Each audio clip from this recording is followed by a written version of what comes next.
Donc, Mujamma Naqd Al-Ali, c'est un groupement de banques qui a à sa charge et qui a pour essentielle mission de mettre en place, de réguler l'écosystème de paiement électronique en Algérie.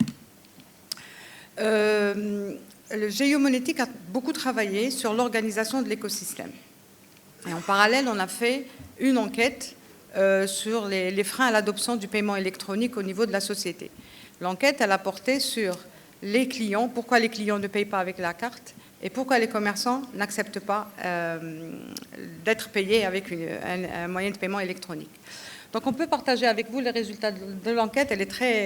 C'est très intéressant parce que ça nous concerne et aujourd'hui je pense que c'est sur ça qu'il faut travailler ensemble, sur ces freins à l'adoption au paiement électronique. Parce que pendant longtemps, on a pensé que le paiement électronique c'était l'affaire des banques en fait.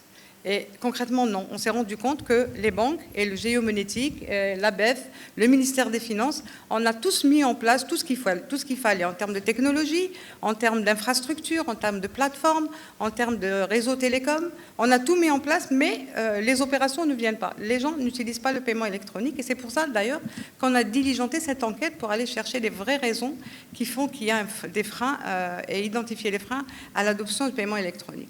Je vais vous citer juste un chiffre qui est très révélateur, qui est le nombre de commerçants versus le nombre de terminaux déjà déployés aujourd'hui.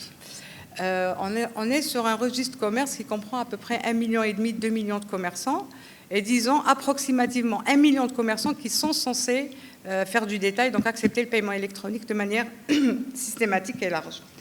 Sur ces 1 million, j'ai établi sur 1 million de commerçants, on a déployé, je cite, 49 916 équipements d'acceptation, donc TPE. C'est très faible. Donc les banques aujourd'hui, les banques Algérie Post, elles ont équipé les porteurs. Donc on a 15 millions de cartes en circulation aujourd'hui. Donc 15 millions de cartes qui sont censées nous faire quand même pas mal d'opérations. Sauf que ce n'est pas le cas. On est bien en deçà des potentialités du marché. Donc concrètement, il faut aller chercher l'adoption du paiement par les commerçants et je pense que ça, c'est l'objet vraiment de toute cette action diligentée par l'association ANCA. Voilà. Donc pour partager avec vous les chiffres, les chiffres arrêtés à juin 2023, et ça va vous donner une idée sur le potentiel qui reste à aller chercher sur le terrain. Donc pour les paiements sur Internet, depuis l'interopérabilité, donc on a mis en œuvre l'interopérabilité en 2020. L'interopérabilité, c'est la capacité d'utiliser la carte DHBIA ou CIB indifféremment sur les plateformes des banques ou sur les plateformes de la Poste. Donc là, ça a ouvert un petit peu l'activité. Concrètement, avant l'interopérabilité, les porteurs de DHBIA ne pouvaient payer nulle part, en fait. C'était ça. Une fois qu'on a ouvert l'interopérabilité, les porteurs de DHBIA avaient quand même 49 000 terminaux sur lesquels ils pouvaient effectuer les paiements. Et concrètement, sur le terrain, on le voit, 80% des paiements, c'est les cartes DHBIA qui les réalisent. Parce qu'en nombre, ils sont beaucoup plus nombreux. Donc, à peu près sur les 15 millions de cartes qui sont en circulation, il y en a 12-13 millions qui sont DHBIA. Okay. Donc, pour le paiement en ligne, en mois de juin 2023, nous avons enregistré à peu près un peu plus de 900 000 opérations sur 370 web marchands uniquement. Donc, un chiffre comme ça dit en valeur absolue, en fait, il ne veut rien dire. 900 000, est-ce que c'est peu? Est-ce que c'est beaucoup? Ça, il faut le ramener à un potentiel. Et le potentiel est beaucoup plus important que ça. On a 370 web marchands dont la plupart, c'est des opérateurs publics. Les facturiers, voilà. Donc, le plus gros se fait chez les services télécoms, le plus gros des 900 000 opérations. Donc, on est sur le commerce proprement dit, sur le e-commerce proprement dit, on a très peu d'opérations. Et bien que le Géomonétique a mis tout un processus, une procédure digitalisée de bout en bout pour l'intégration du module de paiement sur les sites web marchands. Donc on a facilité au maximum. Aujourd'hui, ça prend 2-3 jours pour finaliser les tests d'intégration du module de paiement sur les sites commerçants. Donc on a vraiment facilité la chose, mais il n'y a pas une forte demande de la part des commerçants pour intégrer le paiement électronique.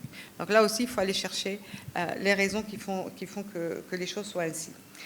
Pour le paiement de proximité, ce qui est encore plus laborieux, parce que pour le paiement de proximité, il faut déployer des TPE en masse. Et là, il y avait une problématique de disponibilité de TPE. Donc nous, au GIE, avec les banques et la BEF, on a travaillé pendant ces 2 dernières années sur la mise en place d'une organisation pour que le commerçant qui veut un terminal de paiement, il sait où aller le chercher. Que le terminal soit prêt, que le terminal soit certifié, que le terminal soit intégré de manière fluide. Donc on a, avec la collaboration de la SSB, donc la société dont a parlé M. Blade, la Société des services bancaires, pour mettre en place un portail, donc une espèce de marketplace, où les commerçants trouveront des offres pour s'équiper en matière de terminaux de paiement. Donc ça aussi, il faut que les commerçants soient informés de l'existence de ce portail pour pouvoir aller acquérir des terminaux de paiement. Voilà un petit peu sur les chiffres. Je citerai aussi un chiffre qui est très important. C'est l'objectif du déploiement du paiement électronique, hein, c'est de convertir les retraits en paiement. Ça veut dire quoi? Ça veut dire on a aujourd'hui un nombre important de retraits sur les ATM ou sur les guichets des banques ou les guichets d'Algérie Post, mais c'est-à-dire les gens préfèrent sortir leur argent et aller payer chez le commerçant en cash.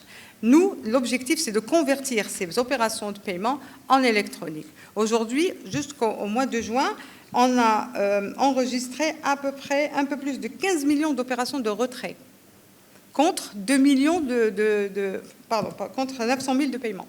Donc c'est très déséquilibré. Et l'objectif avec toutes ces actions-là et toutes ces stratégies, c'est d'aller convertir, c'est que les gens n'aient plus besoin de retirer leur argent en fait. Que là où ils vont, ils peuvent payer avec un moyen électronique, qu'il soit carte, QR code, mobile, application, tout ce que vous voulez, mais qu'ils utilisent un moyen électronique pour le faire et que le cash reste au niveau des banques et d'Algérie Post. Voilà l'objectif ultime.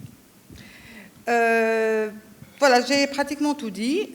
Concrètement, nous sommes prêts, avec la collaboration de l'ANCA, de travailler sur le terrain avec vous et vous accompagner pour vous donner l'argumentaire pour convaincre un petit peu les commerçants pour acquérir des terminaux de paiement et accepter le paiement électronique. Je vous remercie.